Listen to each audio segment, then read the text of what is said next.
Onde será que Deus mora?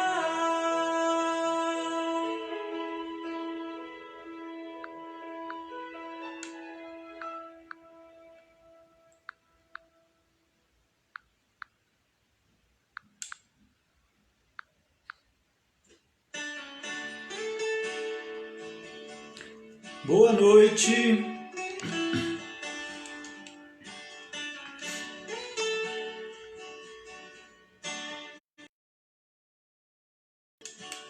Boa noite, seu Pedro. Como é que o senhor tá?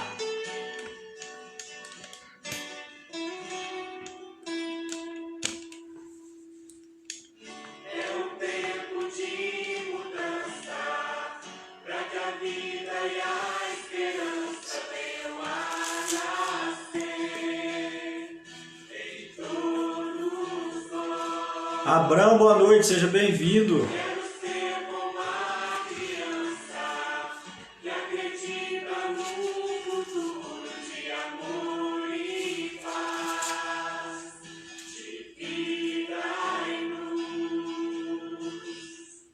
Encontrar um rumo, educar para vencer a multidão.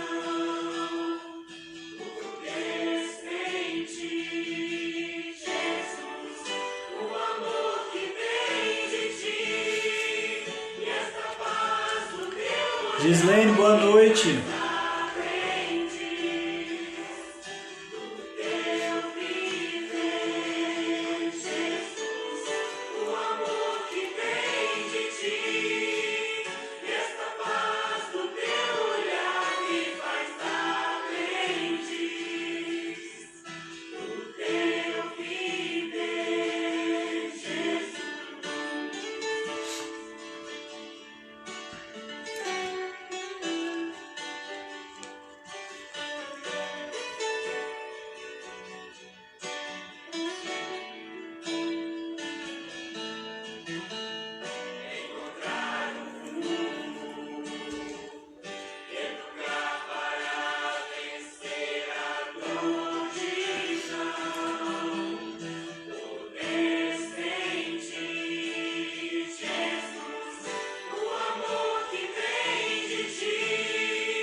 Rosângela também tá aí, né, Rosângela? Boa noite. Pessoal, nem sempre eu vejo todo mundo, viu?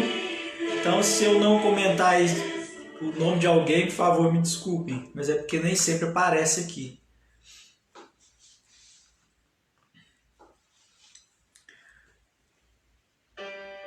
Bom, então vamos lá.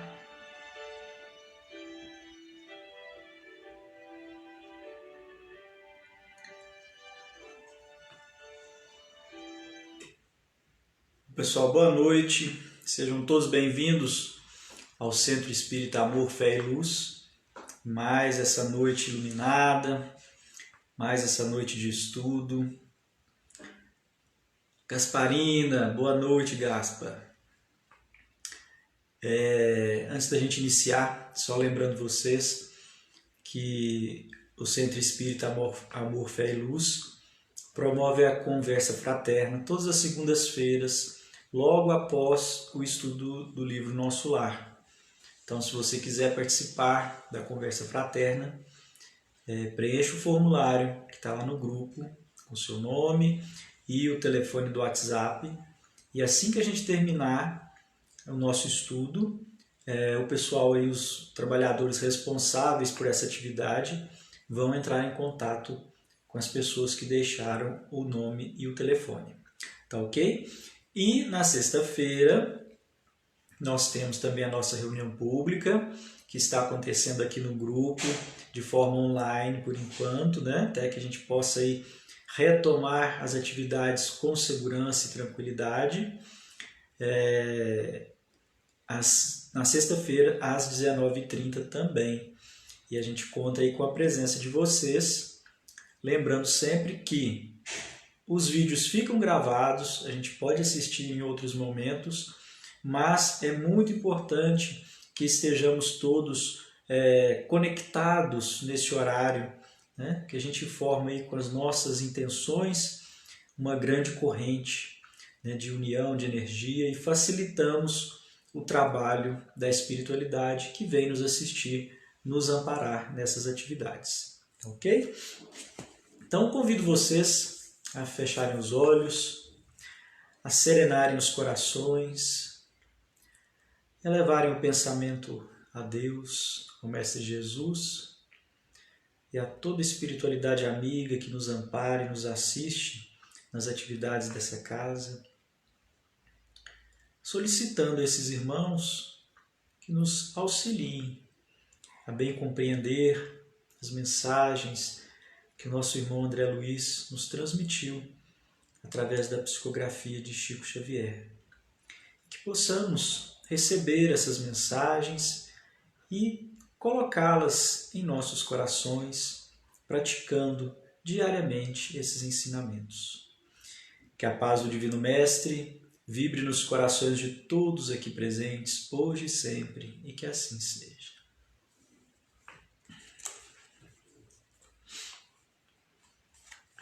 Josi chegou aí também, né, Josi? Boa noite.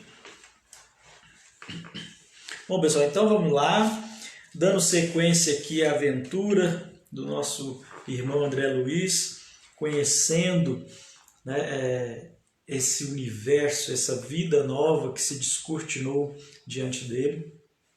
Hoje, então, temos o capítulo 26, Novas Perspectivas.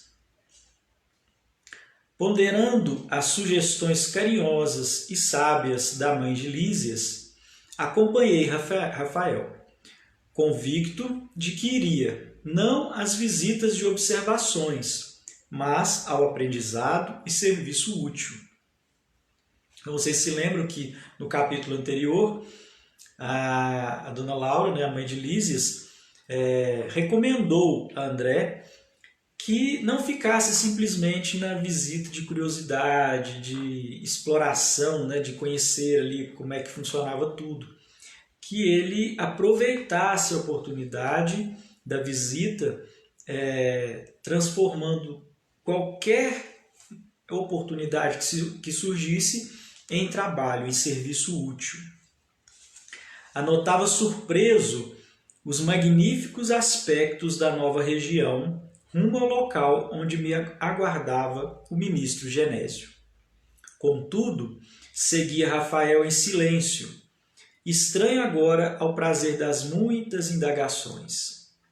Em compensação, experimentava novo gênero de atividade mental. Dava-me todo a oração, pedindo a Jesus me auxiliasse nos caminhos novos, a fim de que me não faltasse trabalho e forças para realizá-lo. Antigamente, a ver suas manifestações da prece, agora a utilizava como valioso ponto de referência sentimental aos propósitos de serviço. O próprio Rafael, de quando em vez, lançava-me curioso olhar, como se não devesse esperar tal atitude de minha parte. Então a gente já começa aqui a perceber como André Luiz vem se modificando, se transformando, né? As suas atitudes. Então, antes ele não dava importância à prece, né? Não se preocupava com isso. E agora, ao contrário, ele está no caminho, né? Entre a casa e o trabalho, esse novo trabalho, essa visita que ele vai fazer, que vai se transformar em trabalho, e ele está o tempo todo em prece, né? Sempre se conectando ao plano superior. E até o Rafael, né, que o acompanha, está surpreso, né, com essa mudança de André Luiz tão rápida, né? Deixou-nos o aeróbus à frente de espaçoso edifício. Descemos calados. Em poucos minutos, achava-me diante do respeitável Genésio, um velhinho simpático, cujo semblante revelava, entretanto, singular energia. Lembrando sempre, gente, que a aparência aqui, né, essa aparência de velhinho, né, é simplesmente a forma como esse espírito, né, Genésio, deseja se apresentar, né? Tanto é que, apesar da aparência de idoso, né, ele tem uma energia, né, vibra nele aquela energia, né? Rafael apresentou-me fraternalmente. Ah, sim, disse o generoso ministro, é o nosso irmão André. Para servi-lo, respondi. Tenho notificação de Laura referente à sua vinda. Fique à vontade. Então aqui novamente a gente percebe o cuidado da dona Laura, né? Aquele cuidado materno mesmo, né? Ela se comunicou com o Genésio antes da chegada do André Luiz, né? Informando que ele iria e tal, né? Preparando a chegada de André Luiz, para que André Luiz fosse recebido da melhor forma possível, né? Nesse íntere, o companheiro aproximou-se respeitosamente e despediu-se, abraçando-me em seguida. Rafael era esperado com urgência no setor de tarefas a seu cargo. Fixando em mim os olhos muito lúcidos, Genésio começou a dizer: Clarencio falou-me a seu respeito com interesse. Quase sempre recebemos pessoal do Ministério do Auxílio, em visita de observações que, na sua maior parte, redundam em estágios de serviço. Compreendi a sutil alusão e obtemperei. Este o meu maior desejo. Tenho mesmo suplicado às forças divinas que me ajudem o espírito frágil, permitindo seja convertida a minha permanência nesse ministério em estação de aprendizado. Então aqui a gente percebe que, assim como a dona Laura, né, deu aquele conselho, né, para André Luiz, para que ele não desperdiçasse as oportunidades de trabalho, o ministro também, né, ali sutilmente, né, deixou ele subentendido, né, que geralmente as pessoas vão para visitar e já são integradas ao trabalho, né, que as pessoas começam então a trabalhar, né? Então assim, a gente percebe o quanto isso é importante, quanto a espiritualidade, né, aqueles irmãos que ali estão, que já compreendem essa necessidade do trabalho, estão sempre convidando, né, nos convidando ao trabalho. Isso é importante lá, importante aqui também. Quantos de nós, né, recebemos os convites para o trabalho e recusamos, ficamos só na visita? Então vamos observar isso. Assim que as oportunidades se apresentam, vamos agarrá-las, vamos nos atirar ao trabalho, aproveitar as oportunidades. Genésio parecia comovido com as minhas palavras, e valendo-me das inspirações que me inclinavam à humildade, roguei de olhos úmidos. Senhor ministro, compreendo agora que minha passagem pelo Ministério do Auxílio se verificou por efeito da graça misericordiosa do Altíssimo. Talvez devido à constante intercessão de minha devotada e santa mãe. Noto, porém, que somente venho recebendo benefícios sem nada produzir de útil. Então, o André Luiz, ele se conscientizou do quanto ele tem sido beneficiado, de quantas pessoas estão ali auxiliando a ele. De certa forma, ele foi privilegiado, né, por contar com o apoio da mãe dele, pela intercessão da mãe dele, e através dela de tanta ajuda que ele recebeu, né, de outras pessoas, mas ele se conscientizou da necessidade de retribuir, né, de não só ficar recebendo esse auxílio, mas de auxiliar por sua vez. Assim como nós devemos, né, pessoal, devemos nos conscientizar disso. Em quantas coisas nós somos privilegiados, né? E às vezes a gente só olha para o negativo, a gente só está reclamando, não percebendo quantas bênçãos nós recebemos. E aí a gente precisa passar adiante isso, passar as bênçãos adiante, ou seja, auxiliarmos dentro daquilo que nos é possível. E muita coisa nos é possível. Certo, meu lugar é aqui, nas atividades regeneradoras. Se possível, faça por obséquio, seja transformada a concessão de visitar em possibilidade de servir. Compreendo hoje, mais que nunca, a necessidade de regenerar meus próprios valores. Perdi muito tempo na vaidade inútil, fiz enormes gastos de energia na ridícula adoração de mim mesmo. Satisfeito, notava ele, no fundo de meu coração, a sinceridade viva. Quando eu recorrer ao ministro Clarencio, não estava ainda bastante consciente do que pedia. Queria serviço, mas talvez não desejasse servir. Não entendia o valor do tempo, nem enxergavam as bênçãos santificantes da oportunidade. Então, vamos nos ater aqui a alguns detalhes, gente. O ministro aqui, Genésio, ele observou não só a fala de André Luiz, né, mas ele observou o que estava no íntimo de André Luiz.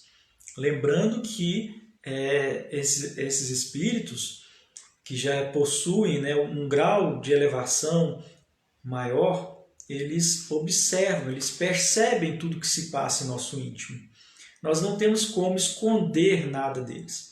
Então, ao contrário do Clarencio, que o Clarencio viu o quê? Que André Luiz estava dizendo uma coisa, mas o íntimo dele era outro. Ele estava pedindo trabalho, né? Mas o que ele queria mesmo era manter o seu padrão até então, né? Aquele padrão de egoísmo, de vaidade, do médico que não queria perder o seu posto, né? Aqui não, aqui já é outro André Luiz. Um André Luiz que já compreendeu muita coisa, que já está falando com sinceridade, realmente de coração. No fundo, era o desejo de continuar a ser o que tinha sido até então. O médico orgulhoso e respeitado, cego nas pretensões descabidas do egotismo em que vivia, encarcerado nas opiniões próprias.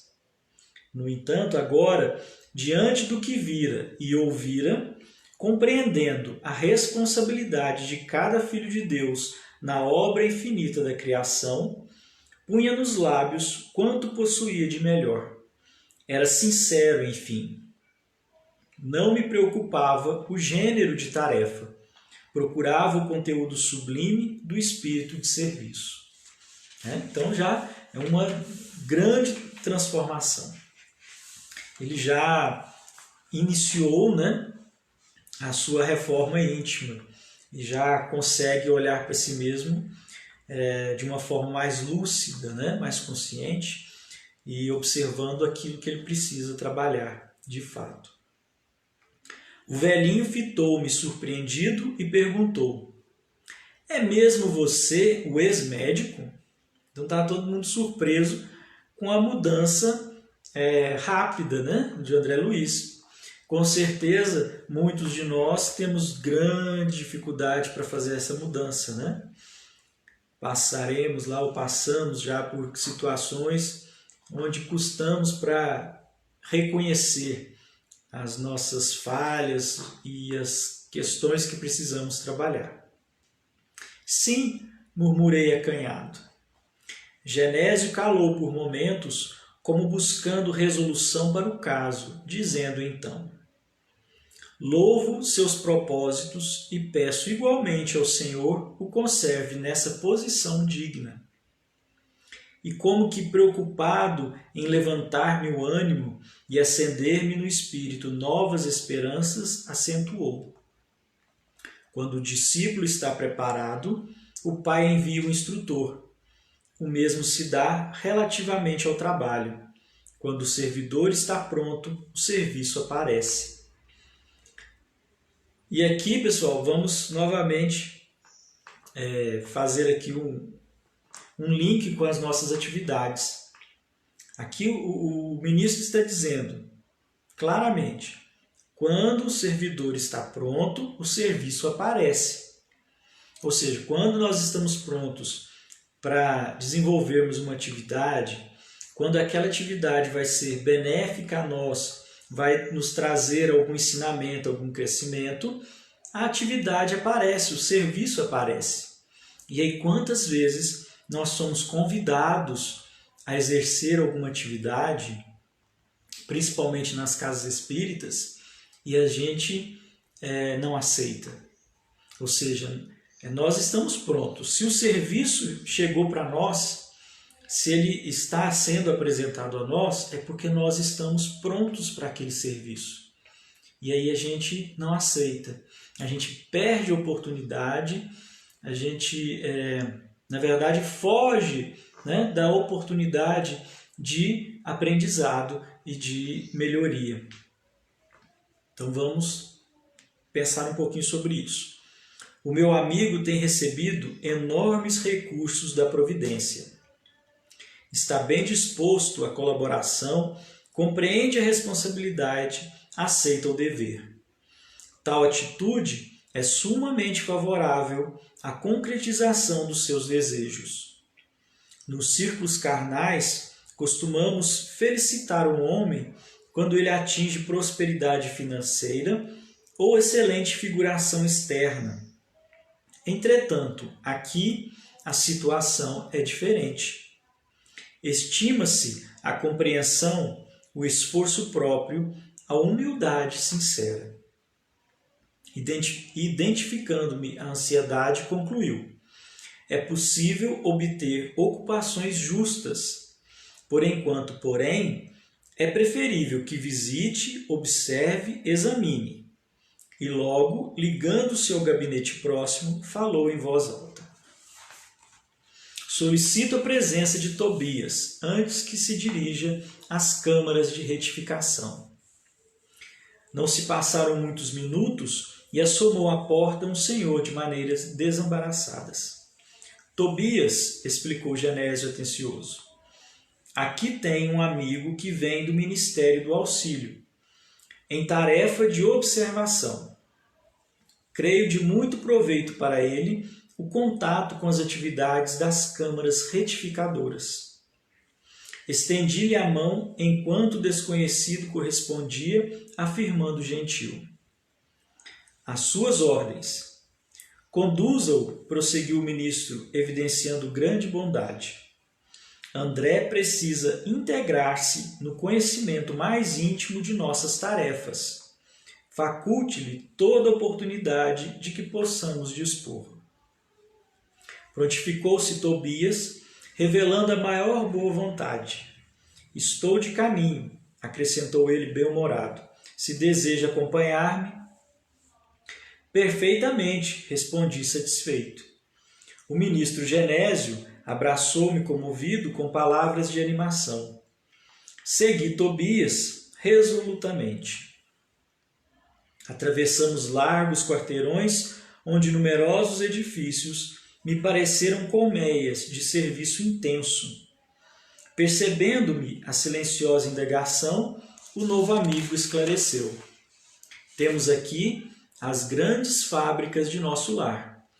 A preparação de sucos, de tecidos e artefatos em geral dá trabalho a mais de 100.000 criaturas que se regeneram e se iluminam ao mesmo tempo. Daí a momentos penetramos no edifício de aspecto nobre. Servidores numerosos iam e vinham. Depois de extensos corredores, deparou-se-nos vastíssimas escadarias, comunicando com os pavimentos inferiores. Desçamos, disse Tobias em tom grave. E notando minha estranheza, explicou solícito. As câmaras de retificação estão localizadas nas vizinhanças do umbral. Os necessitados que aí se reúnem não toleram as luzes nem a atmosfera de cima, nos primeiros tempos de moradia em nosso lar. E assim nós encerramos esse capítulo. Pessoal, esse capítulo é um capítulo onde a gente observa essa transição, essa mudança de André Luiz, essa mudança de atitude, né? Que já vinha sendo, a gente já vinha percebendo, né? Mas aqui fica muito claro, muito evidente a mudança de atitude de André Luiz diante das situações que se apresentam a ele em nosso lar. E esse capítulo ele vai nos preparar, né, para o capítulo 27, que, na minha opinião, é um dos mais belos capítulos desse livro. Tá? Então, eu espero que vocês, na semana que vem, estejam reunidos aqui com a gente para que a gente possa ler esse capítulo. Tá? E aqui eu queria fazer, nós já viemos comentando aqui sobre o livro, sobre o capítulo, né? Mas o finalzinho desse capítulo, eu vou até ler novamente, o último parágrafo. Tobias diz o seguinte: as câmaras de retificação estão localizadas nas vizinhanças do umbral. Os necessitados que aí se reúnem não toleram as luzes nem a atmosfera de cima nos primeiros tempos de moradia em nosso lar. Por que eu estou chamando a atenção por esse trechozinho aqui? Nós vamos falar mais sobre isso mais adiante, né, no próximo capítulo, mas aqui a gente chama atenção para um fato que eu acho que é comum à maioria das pessoas. Nós lemos o livro e criamos uma imagem, normalmente, de nosso lar como uma colônia onde habitam espíritos que estão, vamos dizer assim, em boas condições, né? E aí a gente vai ver que não é bem assim. Que em nosso lar existem espíritos que foram recolhidos e que estão em tratamento com situações gravíssimas, vamos dizer assim, né? E que são tratados, cuidados em nosso lar. Nas câmaras de retificação, nós vamos ver no próximo capítulo, mas aqui já fala um pouquinho, estão espíritos que não conseguem nem mesmo suportar a luz que existe em nosso lar. Eles não conseguem suportar a atmosfera psíquica de nosso lar. Então vocês imaginam em que situações estão esses espíritos.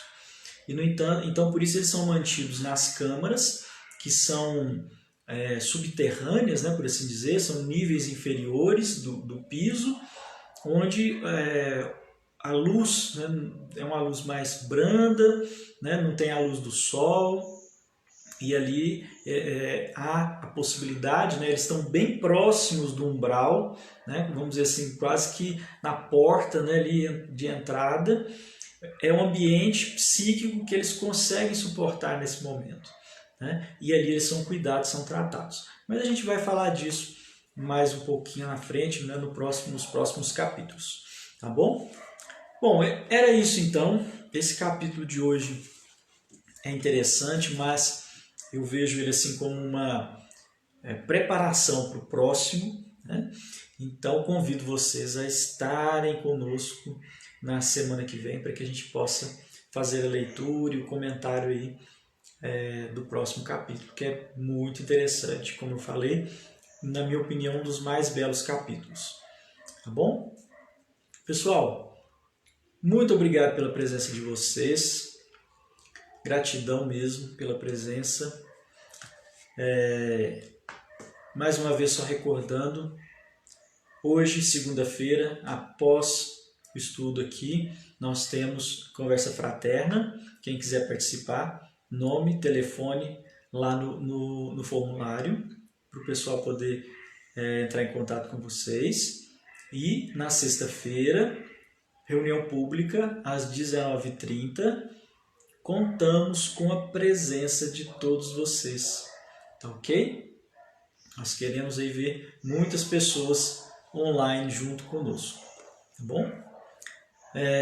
Então, mais uma vez, vamos fechar os nossos olhos, serenar os nossos corações, agradecer essa oportunidade que nós temos, mesmo distantes fisicamente, de nos reunirmos, de podermos estar em contato e de recebermos o amparo, o auxílio da espiritualidade, de podermos receber essas informações, de podermos nos esclarecer um pouco mais. Que possamos todos nós ter uma excelente noite e uma excelente semana. Que a paz do Divino Mestre vibre nos corações de todos aqui presentes, hoje e sempre. Que assim seja. Então é isso, pessoal. Obrigado a todos. Uma boa noite, uma excelente noite a todos. E até mais. Tchau, tchau.